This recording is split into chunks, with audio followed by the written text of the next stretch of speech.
Hello and welcome to the Photo Bar, the podcast talking all about the business and lifestyle of photography while drinking beer. This is episode number 3, 12 easy ways to be the most productive work-at-home entrepreneur.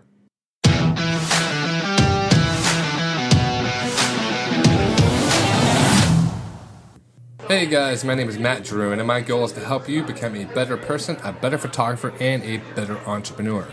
Before we dive into today's topic, I'll catch you up on a little about what I've been up to. Recently, I just shot a few engagement sessions, and the wedding season is about to kick in to full force here. I just booked my travel for Hawaii and New York City, where I have a couple of weddings, and got about 4 or 5 weddings coming up in the next few weeks. So I've been spending a lot of time with my wife and my son before everything really just picks up and I don't have that much time.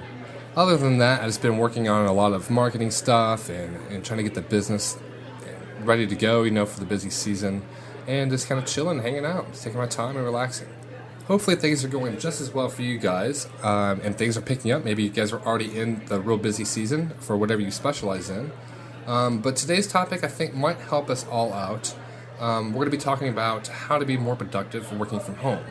As photographers, a lot of us do work at home nowadays, and maybe some of us have studios, but I would say many of us do work from our homes, which, kind of has its own pros and cons. It kind of mixed blessings, I guess.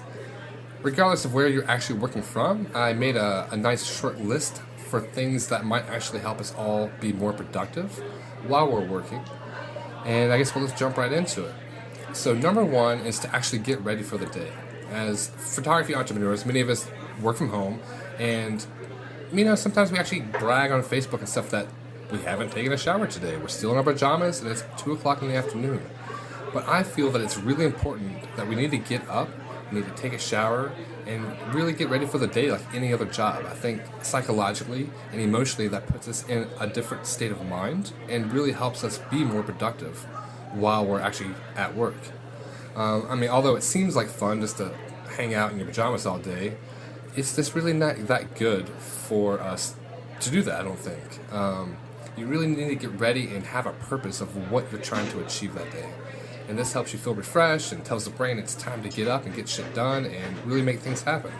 The second thing I think is really important is to actually think about your day. When you're working a 9-to-5 job, there's typically a drive to work and a drive from work, and most people complain and dread this time driving to and from work, but I think it could actually be a very productive thing.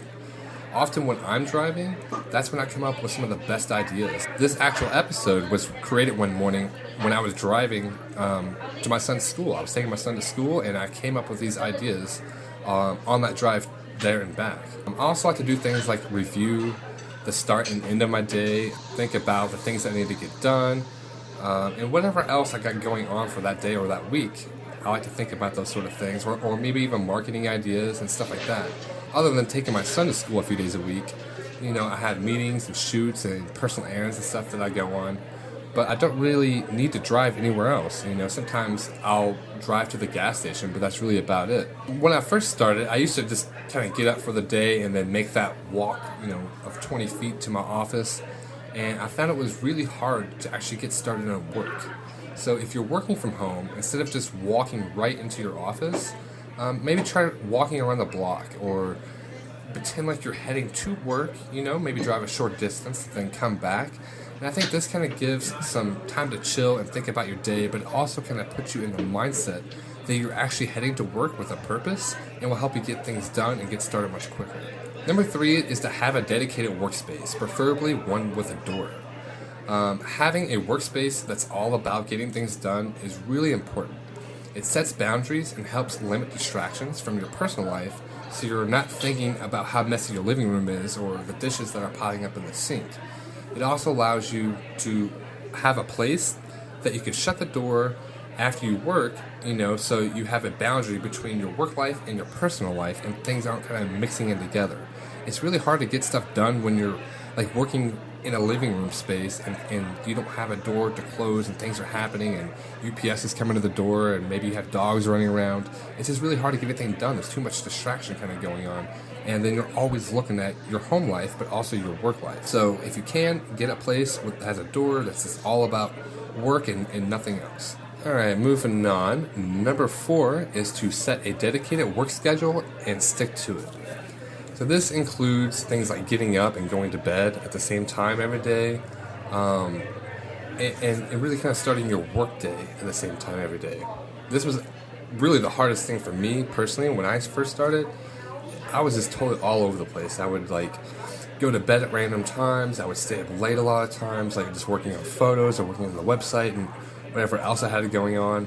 And then I would go to bed, then I would sleep for 4 hours and then get up, or sometimes I would sleep for 8 hours and get up, and it just became this huge mess. So eventually I was going to bed later and later every single day, and then getting up later and later all the time. It really just kind of started taking a toll on me emotionally, but also my body physically. And I was getting less and less stuff actually done because it just wasn't as productive. I didn't have the energy to do anything. But yeah, the human body actually, it loves structure. It wants a schedule. It likes to know when it's going to be going to bed and when it's going to be getting up and when it's going to be doing stuff. So I finally just kind of set a very strict schedule for myself of when I was going to be going to bed and when I was going to get up, when I was going to be going to work, when I was going to be off. And doing that for a while, the consistency just started feeling so much better, I never really felt guilty about having to work instead of being with my family, because I knew at that time when I went to work, I was at work, and when I was off, I was off. Everybody knew that, right? But having a fixed schedule also doesn't mean that it can't be flexible sometimes, Like when we go in to busier seasons, like for me, as wedding season picks up, everybody in my family knows, and I know I'm going to be working a lot, and it's going to be non-stop for, a couple months. But then after that, everything kind of settles back down, and then that's when I have more time to do things, with my family stuff, But I don't feel guilty during that time because it's just kind of part of what it is that I do for work, right? But most often, my son goes to daycare 3 days a week, and that's a pretty set thing. But I could also choose which, of those days he goes to work. So if I have meetings on a day that he typically doesn't go to school, I can just switch those days around to where he'll be home the day before, then I take him to school the next day. I can do my meetings and get a lot of work done, and then go kind of back into things, or occasionally, maybe I need to kind of ramp things up and work a little bit later in the evening or something like that, but that stuff kind of changes as the seasons and stuff go, but at the same time we always have a pretty consistent work schedule. But I think having a very dedicated schedule as far as when you'll work, when you don't work, and going to bed and getting up on time is extremely important. Probably the most important thing to being productive and having the energy level that you really need to put your best foot forward every single day. Not just in your business life, but also your personal life. It'll make you happier, it makes your body happier, it makes your relationships better. Everything just works out much better, right? Number 5 is to set boundaries. And this is setting boundaries with your roommate or your partner or whoever it is that you live with. If you're married or you live with others, it's really important to have some sort of boundaries with your time, but also with your space. And people need to understand that just because you're at home doesn't mean you're not at work. And that was something for me too that was really hard when I first started my business, for both me and my wife. I would be at work, and then she would be like, hey, can you help me with this? Can you help me with that? And I'd be like, no, not really, I'm at work. And then she would get frustrated because it's I'm here, why can't I just stop for a second and help her, And, often she didn't try to do that to be rude or anything like that, but what she didn't realize is that interruption, it really affects my productivity, because it's I'm in the zone trying to get work done, and I'm just getting things done, and then that just totally interrupts that entire process. And then when I get back to my desk, I'm trying to get back into that work mindset and get things done again. It's hard to kind of get started again, right? But not only that, but it's also a huge time killer, because it's I got this dedicated amount of time to get X, Y, and Z done, but now I'm getting interrupted to go feed the dogs and to go help with groceries and whatever else that I might need, to help with, and then I'm trying to get back into doing something. So now all that is taking much more time to actually get done. So I found that the best thing to do is to really just kind of sit down and explain that when you're at work, you're not really at home, even though physically it looks like you're at home. And just kind of have a, one-on-one, heart-to-heart kind of conversation about it, and just nicely explain and try to get them to understand your perspective, right? Once my wife actually started working from home too, she really started understanding this in a more real way. And that's totally helped, her understand, like, when I'm at work, I'm at work. When she's at work, she's at work, even though that we're actually still home in our house physically. Number 6 is to hold yourself accountable. So being your own boss is kind of like a mixed blessing. It's awesome that you're your own boss, but at the same time, it sucks because you actually have to be your own boss and hold yourself accountable, just like a normal, work boss would at a 9-to-5 type job.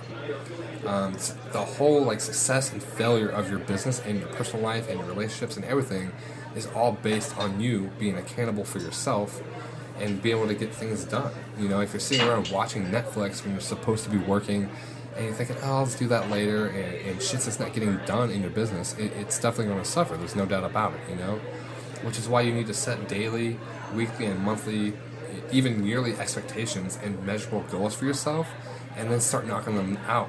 That way, when you walk in the office, you know what kind of list you have, you know your goals, you know what you need to get done, and you can just start kind of hammering things out one at a time, right? So number 7, I think, is a really important one and often overlooked, and that is to get out of your damn house. Working from home has a lot of benefits, but it also has a lot of drawbacks, like realizing you literally haven't left your house in over a week. And that's actually happened to me personally. Like, my wife and I both work at home, and sometimes we have no reason to leave the house for like a whole week. Like, we have groceries, we get everything that we need, there's no reason for us to go anywhere. But sitting in your house day in and day out and working from home and sleeping at home and eating at home, it kind of starts taking this weird feeling on your body, and you start feeling kind of claustrophobic, and you feel like you can't really get anything done. So, you need to get out of your house. And sometimes it's good to kind of change things up occasionally. Maybe you want to work from a coffee shop or maybe a shared working environment and go to the park, or anywhere else we can kind of get things done without a lot of distractions is always encouraged. I'll often work downstairs out of my office, just like in my dining room or outside of my porch, and when it's nice outside and stuff, just to get a kind of a change of environment and to feel like I'm actually going somewhere. But I think it's also important to leave your house, like just to go anywhere, even when you're not at work. Maybe you're off work, and maybe you can take the dogs on a walk, or go to the park, or go to some event, or go do something. Even if it's just going to the grocery store, you just got to get out and do something. So being at home, it can lead to a lot of stress and anxiety and depression and other just kind of shitty feelings when you're just in your house day in and day out, So make sure you get out and do something. So number 8 is to actually have human interaction throughout the day and throughout your week. For me personally, I'm a social butterfly, and I love human interaction. And that was like the biggest drawback when I started working from home, is I literally had nobody to talk to. And before my wife started working from home, there was nobody here but me, pretty much every single day. And I had really nobody to talk to, like you would at a normal job. When you like walk in, you see people, you talk to people and stuff like that. Which I guess, some people might really like, they can avoid all humans and just kind of sit at their desk and work all the time. But for me, like, that totally didn't work out very well at all. So what I started doing was using like video chat and Skype to just kind of have that open with other people that I knew worked from home. And often we didn't really talk all the time, but we just kind of had it open, like kind of like we were working in a cubicle or something like that, to where like we could actually say something to them and they could hear it and they can reply, or whatever. We just had somebody kind of like there to have that feeling that we're at a normal work environment. But you have to kind of be careful with this too, because you don't want it to become too much of a distraction to where you're like consistently hanging out and talking to your best friend through Skype and video chat when you're supposed to be getting work done. So just make sure that whoever it is that you choose, you guys can kind of hold each other accountable for not spending too much time chit-chatting about nothing and not getting anything done. So number 10, I believe it is to have a to-do list. So without a map or directions to know where and how that we're trying to get to somewhere, it just leads to a lot of wasted time and a lot of missed opportunities, So it's good to have a daily and a weekly and a monthly to-do list, and that way you know exactly what it is that you're going to be doing for each day, for each week, and each month, every day and every month of the year, right? So I personally like to review my to-do list at the beginning and the end of each day, That way I know that when I wake up, I already kind of know what my day's going to be like, but then I can review it in the morning to make sure, okay, I need to get this done, right? And then I go to bed and I can sleep more comfortably knowing that my day's already planned out. I know exactly what I have to do, and I'm not stressed and worried about, am I missing something or anything like that.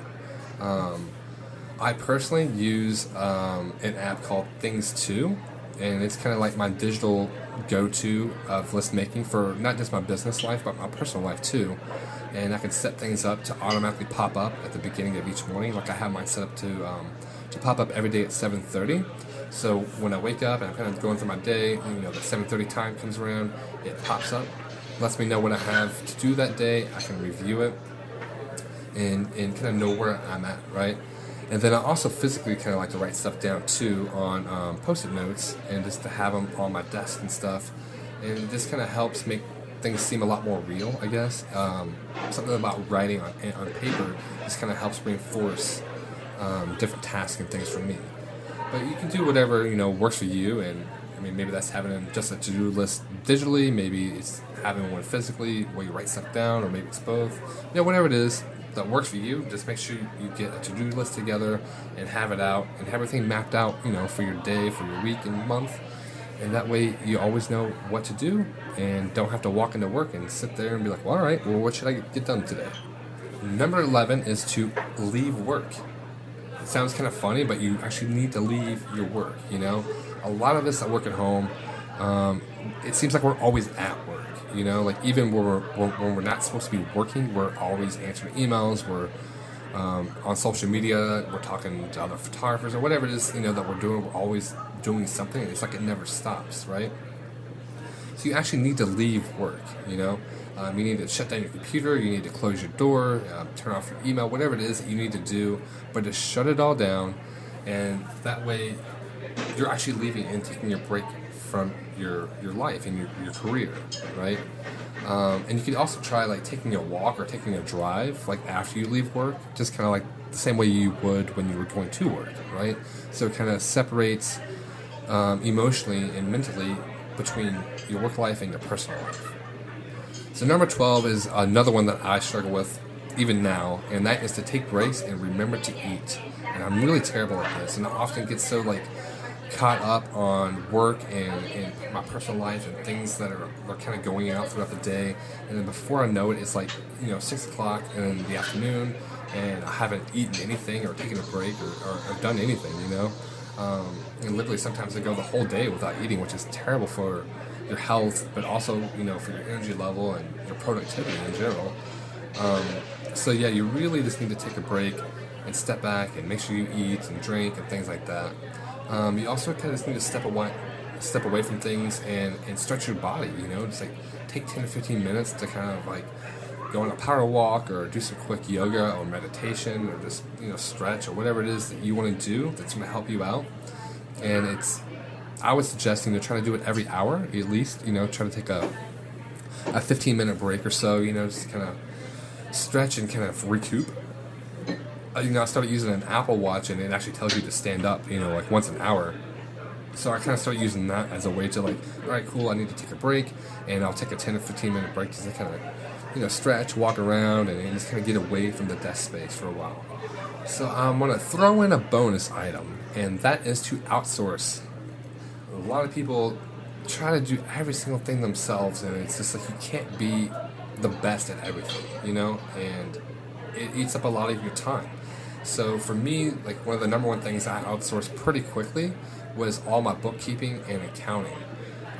Starting out, it was actually pretty easy for me to manage all that because it's like I wasn't doing a whole lot of business, so it was easier to keep up with, But as my business grew and my schedule became busier, things like bookkeeping and accounting really started kind of wasting a lot of time that I could be using that to do other productive things like shooting photos or editing and things that would actually make me more money, right? Like doing books and accounting stuff is not making me any more money. So another thing about that too is like laws and stuff in the tax laws and stuff, they change so frequently that it's hard to even keep up with a lot of that stuff, and hell, it's kind of hard to understand half of it, really. So finding somebody that's a professional at what it is they do, like bookkeeping and accounting, was extremely important for me.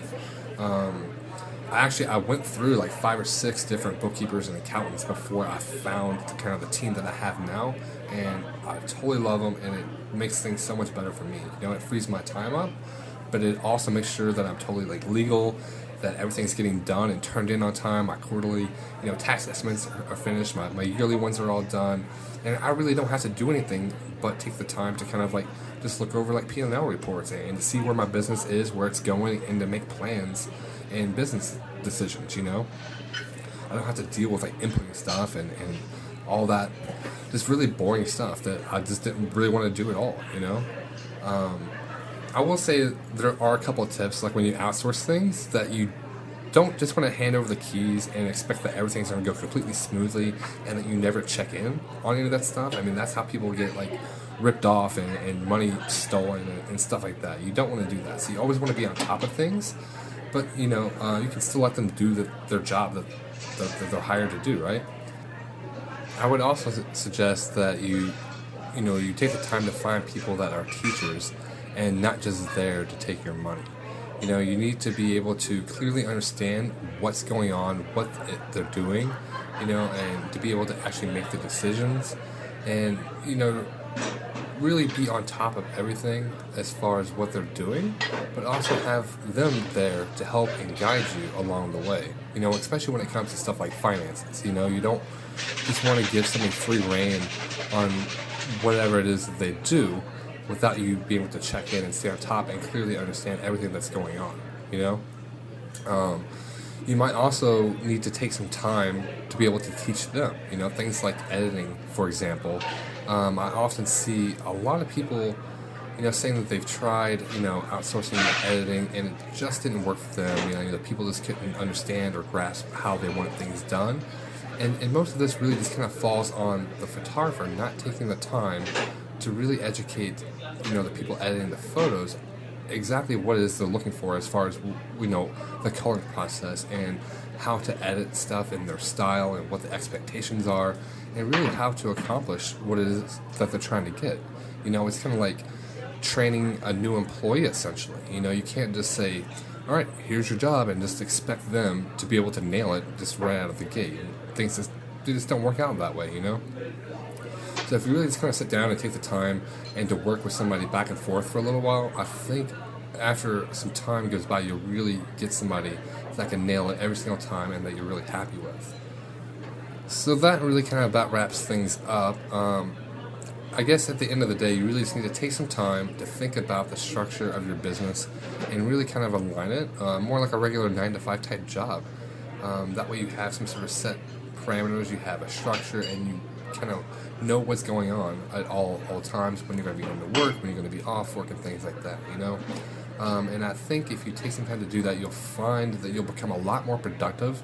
You'll be able to get a lot more stuff accomplished during those set hours, and you'll feel a lot less stress, and you'll see a lot more success in your business, but also in your personal life. Well, that's going to wrap up this episode, but I would love to hear your thoughts, whether you do some of these things, whether you found any of them useful, maybe you think they all just suck. Regardless, I would love to hear what your thoughts are, and you can join me on the Facebook at Photo Bar Podcast, which is our group that I started over there. You can just search for it in the field at the very top there, or you could type in facebook.com/groups/Photo Bar Podcast. And if you want to, you could try to say that 10 times fast. But other than that, I would love it if you would hit the subscribe button, and that way you can get all the new episodes as they come out. And you could share the podcast with your friends, because that would be totally awesome. And lastly, if you could, leave a 5-star, awesome, glowing review on iTunes, Google Play, Stitcher, or wherever you listen to podcasts at, because it helps me get the podcast out there, helps people find it, helps grow the community, so on and so forth. Just take a second and do it, and that would be really awesome. But other than that, I will talk to you guys next time.